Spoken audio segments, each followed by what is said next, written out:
तो हैकिंग सीखनी है सच में? अच्छा, तो फिर वो जादुई शॉर्टकट वाली बातें भूल जाइए। ये कोई फिल्म नहीं चल रही है, ये एक असली सफर है जो सिर्फ अनुभव और हाँ, बहुत सारी मेहनत से तय होता है। तो चलिए आज उस रास्ते पर चलते हैं जो असल में काम करता है और देखते हैं कि एक एथिकल हैकर बनने के लिए क्या-क्या जरूरी है। और देखिए, सफर की पहली और सबसे बड़ी सच्चाई यही है, हैकिंग ये कोई रातों रात सीखने वाला हुनर है ही नहीं। ये तो पूरा का पूरा खेल है धैर्य का, मेहनत का और एक बहुत ही मजबूत बुनियाद बनाने का। अगर ये माइंडसेट नहीं है ना, तो पहला कदम बढ़ाना भी मुश्किल हो जाएगा। तो ठीक है, सफर शुरू होता है नेटवर्किंग से। इसे ऐसे समझिए, ये वो भाषा है जिसमें पूरा का पूरा डिजिटल वर्ल्ड बात करता है। और भाई, अगर भाषा ही नहीं समझेंगे तो आगे कैसे बढ़ेंगे? और मैं ईमानदारी से बताता हूं, जब मैंने ये सब शुरू किया था ना, तो मुझे इस सवाल का जवाब भी ठीक से नहीं पता था। और सच कहूं तो इसमें कोई शर्म की बात है ही नहीं। अरे भाई, हर एक्सपर्ट कभी ना कभी एक बिगिनर ही तो था। सबसे जरूरी बात बस ये है कि सीखने की इच्छा हो। तो फिर रास्ता क्या है? देखिए, सबसे पहले तो नेटवर्क चक जैसे चैनलों से थ्योरी समझनी है, लेकिन सिर्फ देखने से काम नहीं चलने वाला। इसके बाद सिस्को पैकेट ट्रेसर में अपना खुद का वर्चुअल नेटवर्क बनाना है। समझ लीजिए, ये डिजिटल लेगो ब्लॉक्स हैं। खुद देखिए कि डेटा पैकेट्स कैसे दौड़ते हैं एक जगह से दूसरी जगह। और जब ये चीज़ें महसूस होने लगे ना, तब ट्राई हैक मी पर जाकर अपनी स्किल्स को असली चुनौतियों में टेस्ट करना है। अब एक ऐसे टूल की बात करते हैं जो सच में आंखें खोल देगा। नाम है वायर शार्क। ये टूल नेटवर्क के अंदर झांकने की, कह सकते हैं, एक सुपर पावर देता है। कभी सोचा है कि जब हम कोई वेबसाइट खोलते हैं तो असल में पर्दे के पीछे क्या बातचीत चल रही होती है? वायर शार्क वो सब कुछ लाइव दिखाता है।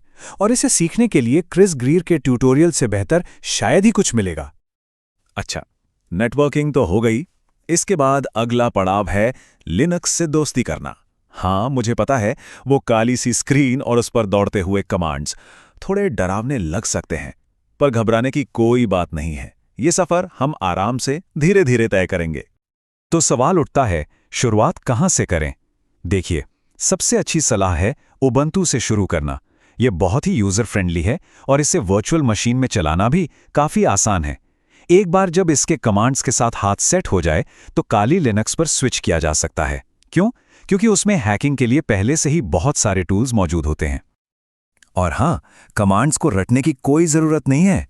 इसके लिए एक मजेदार तरीका है, ओवर द वायर का बैंडेड गेम। बस ये गेम खेलना है।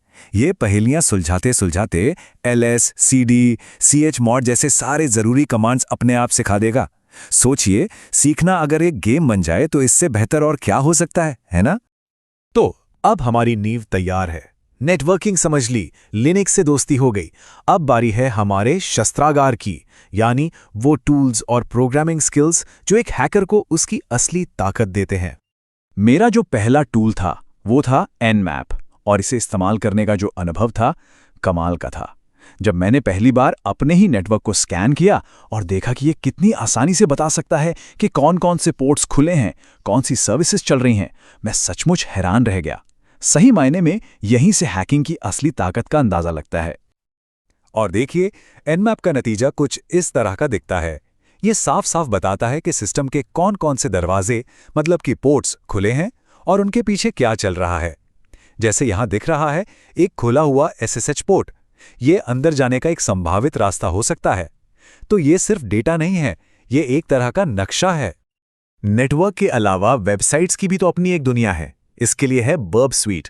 इसको एक ट्रैफिक पुलिस वाले की तरह समझिए, जो आपके ब्राउज़र और वेबसाइट के बीच हर आने जाने वाले मैसेज को रोकता है। और मज़े की बात यह है कि उस मैसेज को बीच रास्ते में ही बदला जा सकता है, ये देखने के लिए कि वेबसाइट कैसे रिएक्ट करती है। बस यहीं से कमजोरियां पकड़ में आती हैं। और हाँ, प्रोग्रामिंग।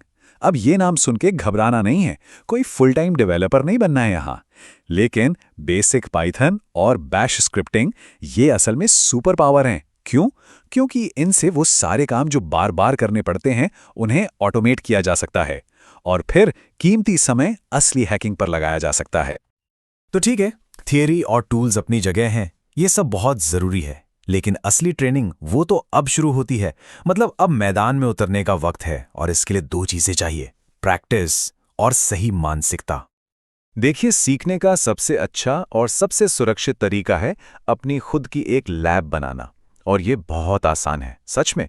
बस वर्चुअल बॉक्स इंस्टॉल करना है, मेटास्प्लॉइटेबल जैसी एक मशीन डाउनलोड करनी है जो जानबूझकर कमज़ोर बनाई गई है, और बस फिर इस सेफ माहौल में जितने चाहें उतने अटैक मेथड्स टेस्ट किए जा सकते हैं, बिना किसी को कोई नुकसान पहुंचाए। अगर गाइडेड प्रैक्टिस की बात करें तो ट्राई हैक मी को समझ लीजिए कि ये ट्रेनिंग व्हील्स की तरह है। ये हाथ पकड़कर सिखाता है, और जब लगे कि अब तैयारी हो चुकी है तो फिर हैक द बॉक्स में छलांग लगानी है। वहां कोई मदद नहीं मिलेगी, बस एक सिस्टम होगा और एक असली दुनिया जैसी चुनौती। एक बात हमेशा याद रखनी है, टूल से भी ज़्यादा ज़रूरी है हैकर की मानसिकता।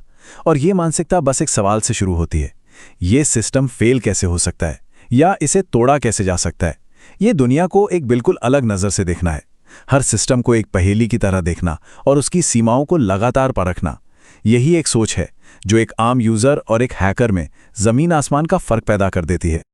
और सच पूछिए तो यही सबसे महत्वपूर्ण बात है। हैकिंग सिर्फ टूल्स का कलेक्शन नहीं है, ये एक माइंडसेट है। लक्ष्य हमेशा सीखना होना चाहिए, सिस्टम को बेहतर बनाने में मदद करना होना चाहिए, ना कि किसी को नुकसान पहुंचाना। ये लाइन कभी क्रॉस नहीं करनी है, हमेशा एथिकल रहना है। हाँ, ये सफ़र लंबा है, लेकिन इसमें कोई अकेला नहीं है। जब भी कहीं कोई फंसे तो रेडिट पर r/netSec या फिर डिस्कॉर्ड जैसे कम्युनिटीज़ हैं, वहाँ हज़ारों लोग हैं जो वही चीज़ें सीख रहे हैं। वहाँ सवाल पूछे जा सकते हैं, दूसरों की मदद की जा सकती है और सब साथ में आगे बढ़ सकते हैं। तो अब रास्ता तो साफ दिख रहा है, लेकिन एक प्रॉब्लम है। शुरुआत आखिर करें कहाँ से? इंटरनेट तो जानकारी का एक समंदर है और इसमें खो जाना बहुत बहुत आसान है। और बस इसी कंफ्यूजन को दूर करने के लिए साइबरफ्लोज एकेडमी जैसे प्लेटफॉर्म्स बनाए गए हैं।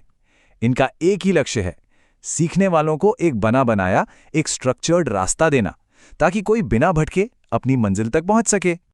इस तरह के प्लेटफॉर्म्स पर स्टेप बाय स्टेप गाइड्स मिलती हैं, प्रैक्टिस के लिए हैंड्स ऑन लैब्स होती हैं और एक सपोर्टिव कम्युनिटी भी होती है। और ये सब चीज़ें मिलकर सीखने की पूरी प्रक्रिया को बहुत आसान और असरदार बना देती हैं। तो देखिए, रास्ता अब सामने है, जानकारी और टूल्स सब कुछ मौजूद हैं। सवाल अब सिर्फ एक ही बचता है, इस ज्ञान का इस्तेमाल कैसे किया जाएगा। क्या आने वाला साल सिर्फ सीखने का साल होगा, या फिर इन स्किल्स को एक प्रोफेशनल लेवल पर ले जाने का? फैसला अब हर किसी को खुद करना है।